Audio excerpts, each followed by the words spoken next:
Bonjour, bienvenue à ma bibliothèque. Nous sommes à Montréal le 5 mars 2014. Mon nom est Bruno Lalonde. Pensiez-vous que j'allais vous laisser tomber comme ça? Franchement, je ne laisse pas tomber la partie, moi, jamais. Une vraie tête de mule, je n'abandonne jamais. Je suis têtu à un degré que vous ne pouvez pas imaginer. Alors ce matin, j'ai commis une petite vidéo que j'ai supprimée car j'y révélais quelque chose que je nous garde sans doute, à fin de publication ultérieure, une publication qui aura sans doute lieu à la fin de l'année 2014. Je dois bien cela à mon ami et confrère et éditeur Daniel Laprès, qui m'a demandé d'écrire quelque chose sur un événement qui s'est produit à un moment donné, à quelque part, dans un lieu donné. Je vous dirai tout en temps et lieu. Est-ce que je vous parle de politique ou pas? Je sais pas. Je sais que j'ai fait bien rire mes amis qui m'ont rendu visite aujourd'hui à ma librairie en leur racontant qu'en 1971, j'avais donc 10 ans, j'ai suivi à la télévision la ronde constitutionnelle de Victoria, en Colombie-Britannique. Ronde qui opposait le premier ministre nouvellement élu, Robert Bourassa, à cet autre premier ministre libéral, du côté fédéral cette fois-ci, Pierre Trudeau. Et ça s'était finalement soldé par un échec. Et je me souviens que j'avais suivi ça pendant 3 jours à la télévision. Imaginez donc.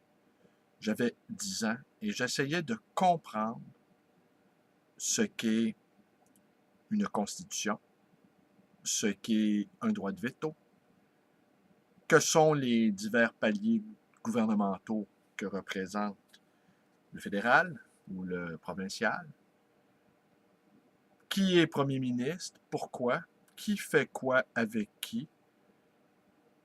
Et j'essayais vraiment de comprendre tout cela. J'avais déjà ce désir de comprendre.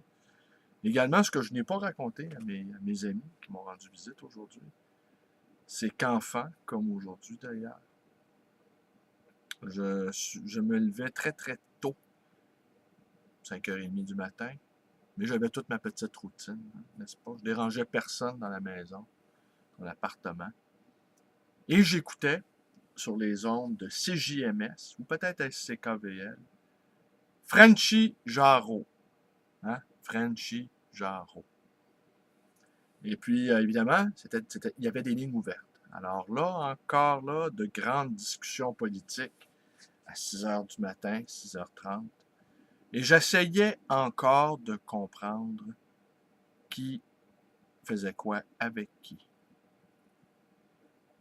Mais il y a 2 choses que j'ai rapidement compris dans mon existence. La première, c'est que les peuples existent, que j'appartiens à un peuple. Je suis issu d'un peuple, je suis issu d'un territoire, d'une langue, d'une histoire. Et la deuxième chose que j'ai appris, c'est que les classes sociales existent.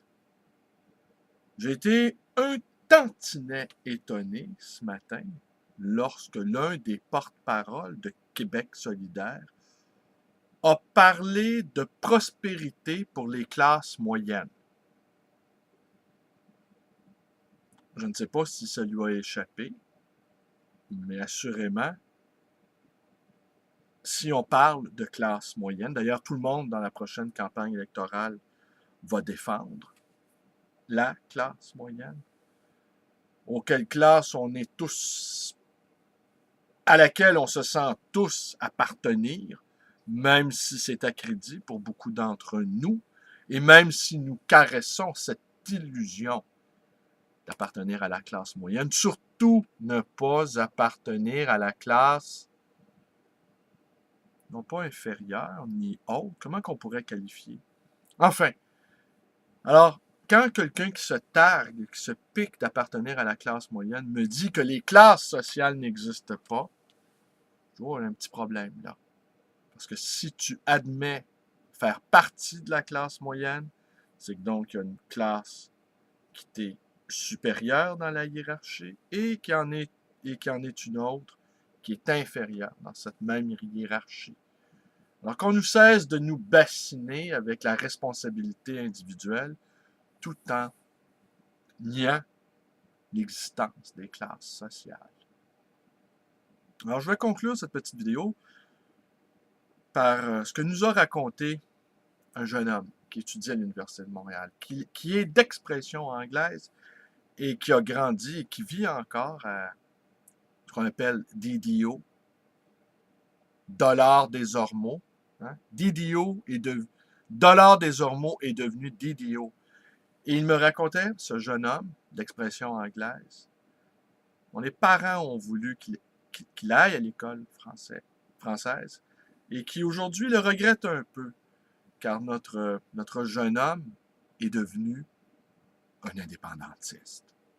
Et ce qu'il nous racontait, c'est combien le racisme, la xénophobie règne du côté des Anglo. Ce que lui-même appelait des Anglo-Saxons. Ça fait longtemps que je n'avais pas entendu ça, là.